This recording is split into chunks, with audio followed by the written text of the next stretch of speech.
Here we go! Kami ari-hati ko ako ay Inaya! Come on! Inunaw kami Saan kaya? Kaya kaming dalaway What? Minong namin Yeah! Kinakadya Paso! At sabi niya sa'kin Cheer! At di ko alam ay meron siyang inilagay Come on! Ako'y bigla nahilo What? Nawala ng Aking malay! Nang ako'y magising Aking napansin Yeah! Pagana na Motel! Come on! Kaya sabi ko na ko I-split na ako Pagdabong ko na girlfriend ko Mahirap! To wala sa isip ko Ang kanyang baywang Sa sino bang maingay Come on! When the night, alright, let's come baby! Oh yeah! Ang pinatayang ilaw! Everybody sing Oh madalas! Lumalabas! Take it to the top Oh darling, darling Come on! Pinamaingay Oh madalas! Lumalabas! Para dito nabibigay Here we go now! Come on! Labing dalawa Labing dalawa Ayan! Labing dalawa Labing dalawa Para dito pinamaingay Come on! One more time now! Labing dalawa What? Labing dalawa What? Labing dalawa Labing dalawa Come on! Oh, para sa What? Come on! When the night, alright, let's go, baby. Oh yeah, ang pinatayang Everybody sing.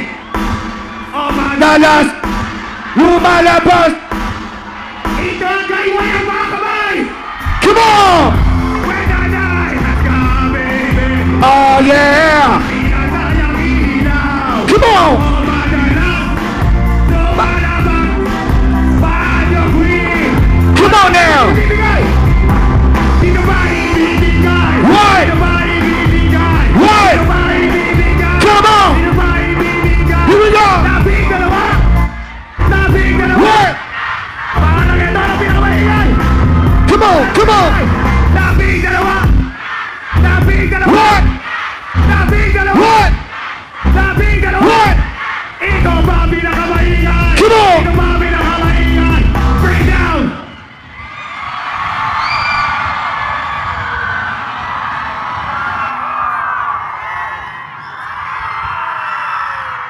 Labing dalawa! Labing dalawa! Labing dalawa! Labing dalawa! Ang mga tinutukoy kong alyansa ay nasa inyong harapan! Kasama ni Andrew E. God bless Bicol! Thank you very much! Maraming salamat po, Andrew E.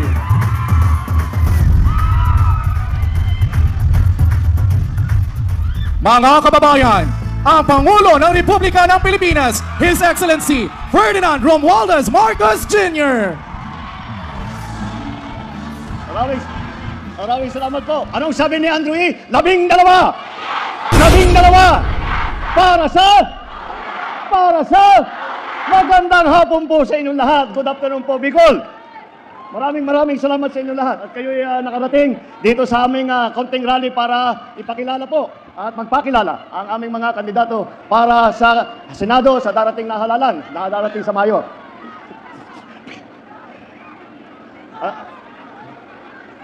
Alam niyo po, kapag ako'y sumasama po sa kanilang mga lakad, ay sinasabi, kampanya mo naman kami. Alam niyo po, napakadali para sa akin upang iharap sa inyo ang ating mga kandidato para sa Senado. Bakit po? Dahil po, tignan naman ninyo ang naka-line up ng alyansa para sa Senado. Kung iisa-isahin po natin, bawat isa, narinig niyo po silang magsalita.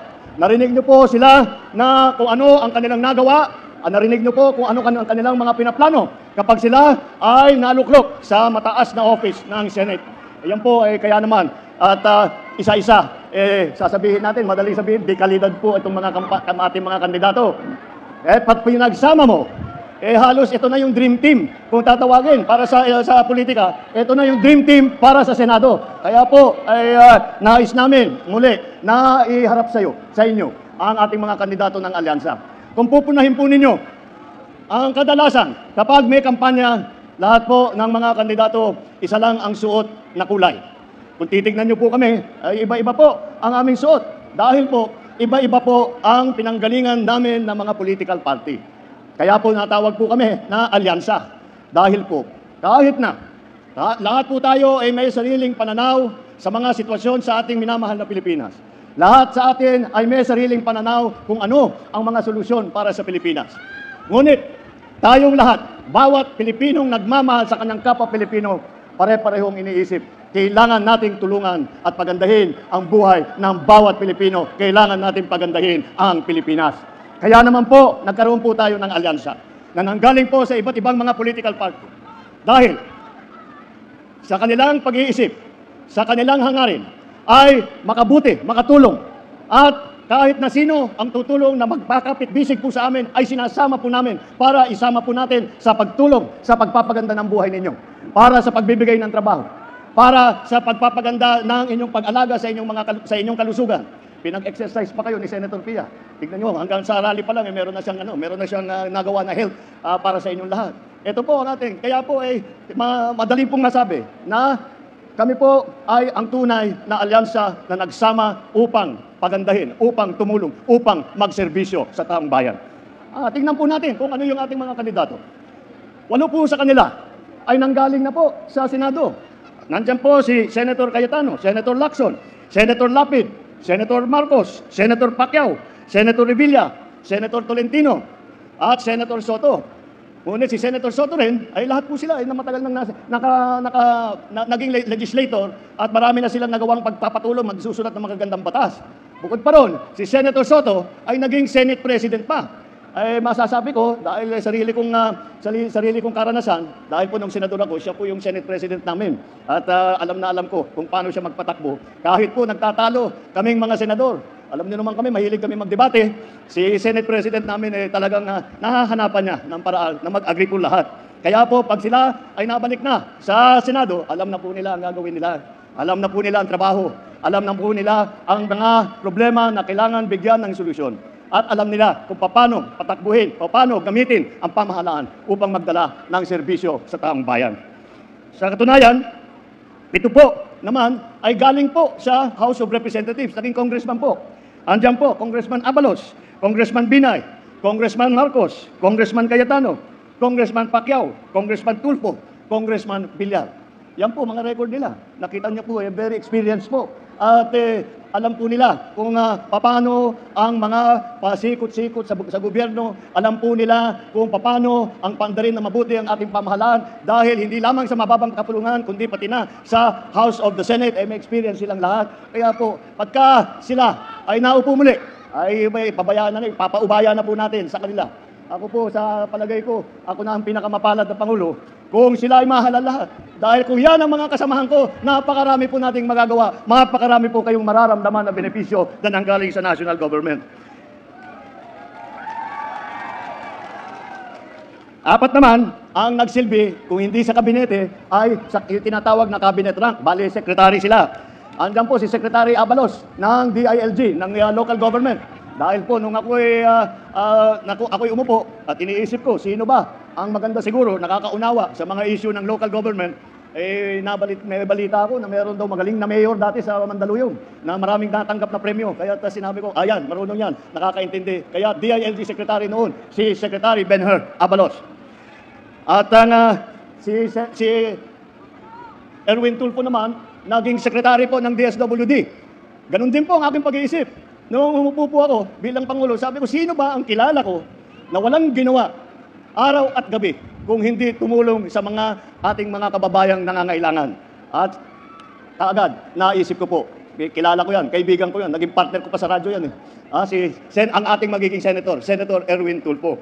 Andyan din po si Senator Tolentino na nanggaling po sa MMDA, yung Metro Manila Development Authority. Napakahirap po na trabaho yan dahil po, isipin ninyo, lahat ng mga lungsod ng Metro Manila ay kailangan pagkaisahin upang magsama-sama, upang magtulungan na pagandahin para pa maayos ang mga problema ng traffic, mga problema ng tubig, yung problema ng kuryente, lahat po yan ay siya po ang namahala niyan. At ngunit kahit ang ahensya niya ay Metro Manila Development Authority, ay masasabi ko po dahil ko pagkatapos po ng pagdaan ng Yolanda doon sa Leyte at sa Samar at saka sa Leyte at saka sa Visayas, nandun po ako.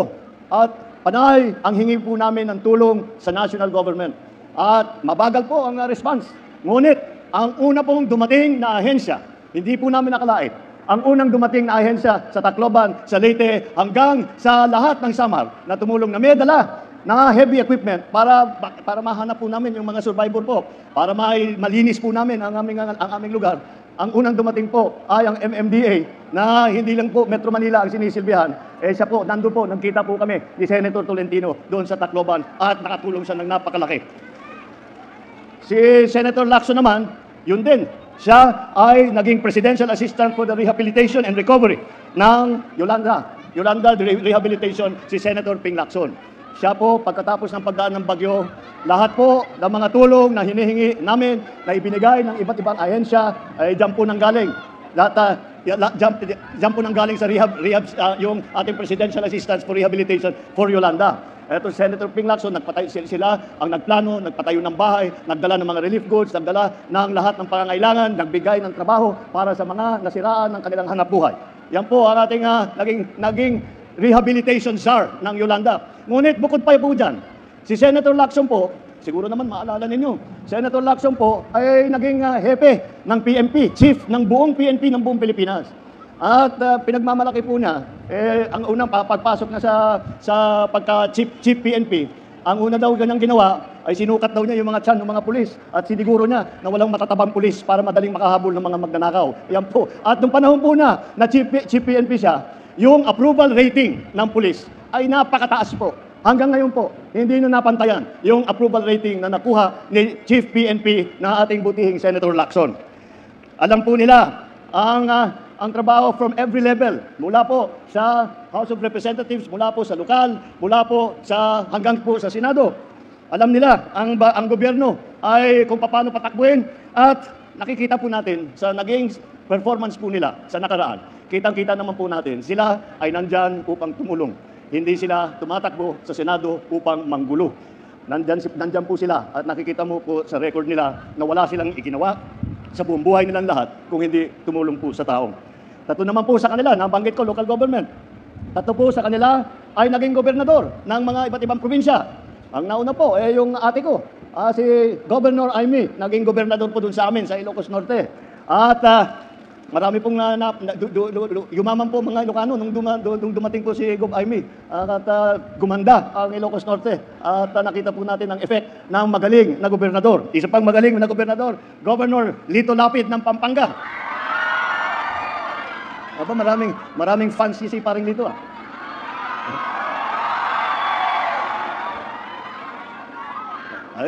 Kilala niyo naman pala ang ating kaibigan. At alam niyo naman kung matagal, siyempre, kinikilala natin siyang artista.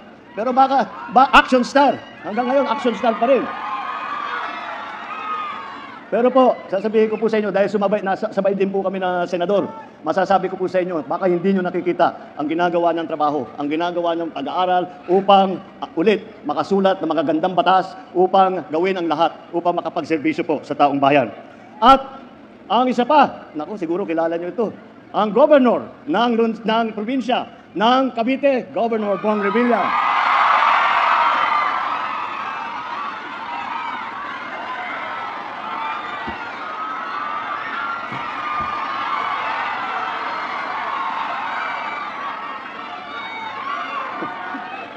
Pagka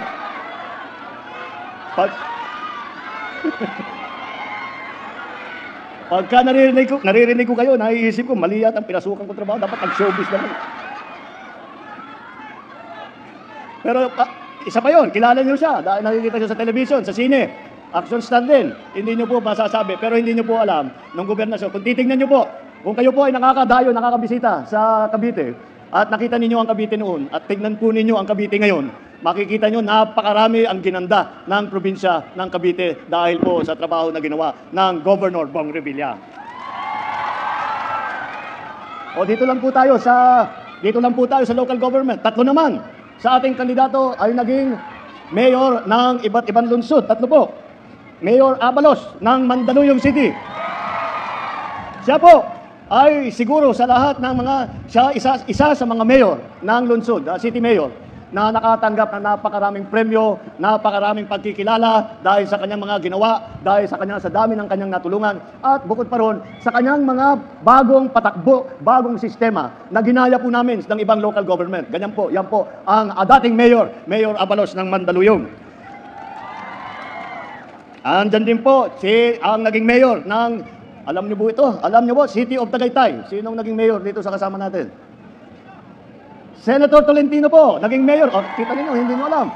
At ganun din. At siya ay nakapagserbisyo bilang mayor ng Tagaytay. At tignan po naman ninyong Tagaytay, ang ganda-ganda po ng development. At alam niyo po sa lahat ng nakasama ko po na senador, ito po ang hindi po mahihila ito. Dahil laging nag-aaral, laging nagbabasa, laging nag-iisip, laging nagkukonferensya kung ano pa ang pwedeng gawin para pagandahin ang kanyang pagsulat ng batas para bigyan ng solusyon ang mga problema na hinaharap natin. At ang mayor ng pinakamayaman na lungsod sa buong Pilipinas. Alam niyo kung sino, anong pinakamayaman na lungsod sa Pilipinas?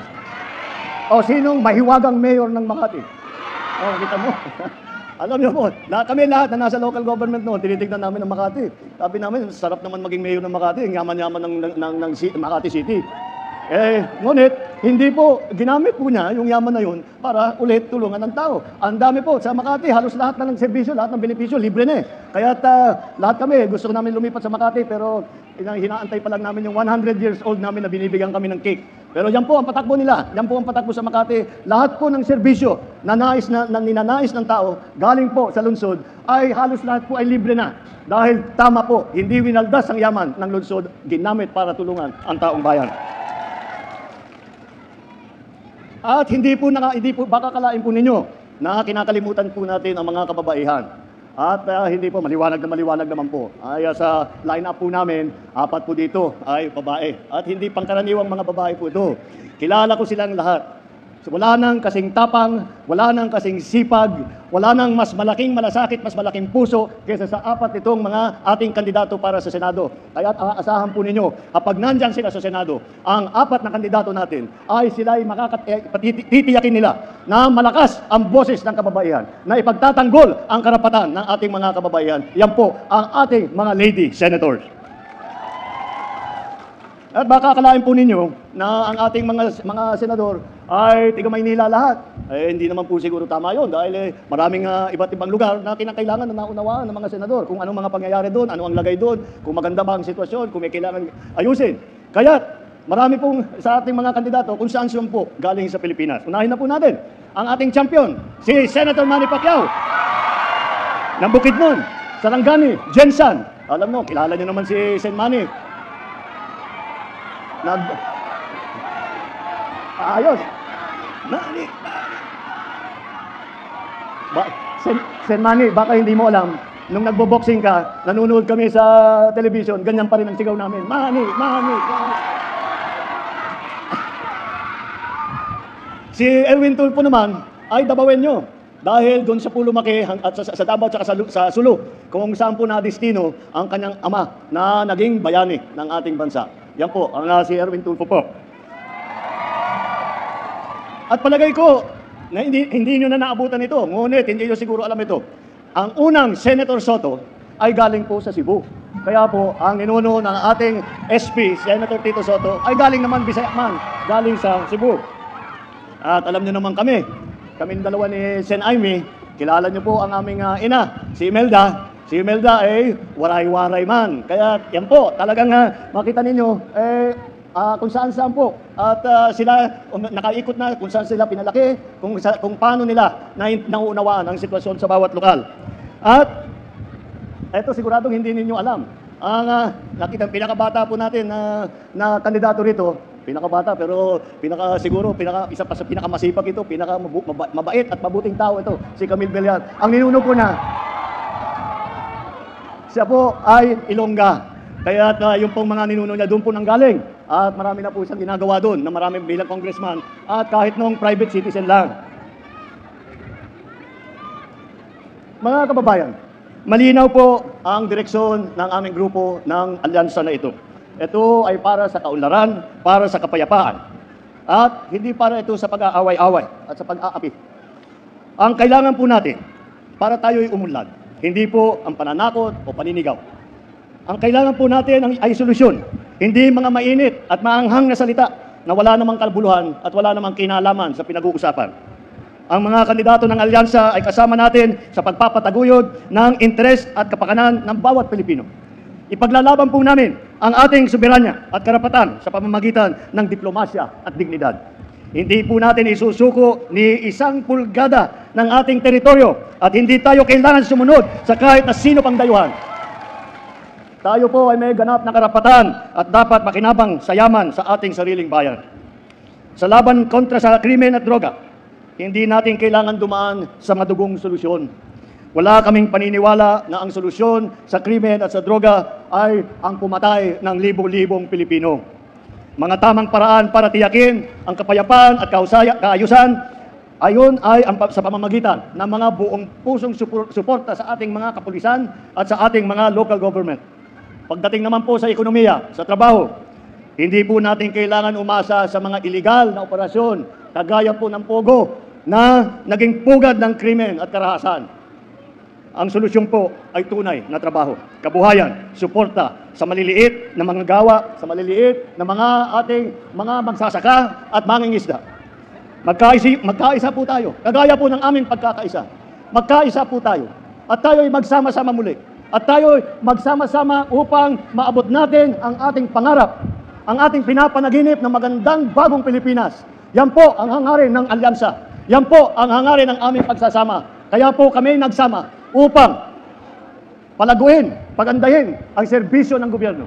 Kaya po, pagdating po sa Mayo at kayo ay pupunta na at boboto, huwag na kayong magdalawang isip. Tingnan nyo po yung alyansa, 12-0 po, i-shade nyo na kagad. Para sa alyansa, mabuhay ang alyansa para sa bagong Pilipinas. Mabuhay ang Bicol! Maraming salamat po sa inyong lahat. Muli mga kababayan, ang Pangulo ng Republika ng Pilipinas, His Excellency Ferdinand R. Marcos Jr. Mga kababayang Bicolano, once again mabuhay ang alyansa para sa bagong Pilipinas! At ang ating mahal na Pangulo, Ferdinand Bongbong Marcos Jr. Mabuhay kayo lahat! Here we go! Everybody!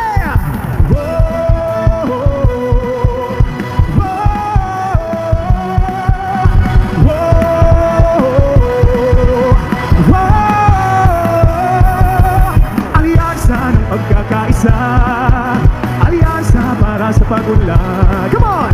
Alyansa ng bagong Pilipino, alyansa para sa bagong Pilipinas. Pagkakaisa ng damdamit hangarin, alyansang pinagtibay ng pangarap at adhikain.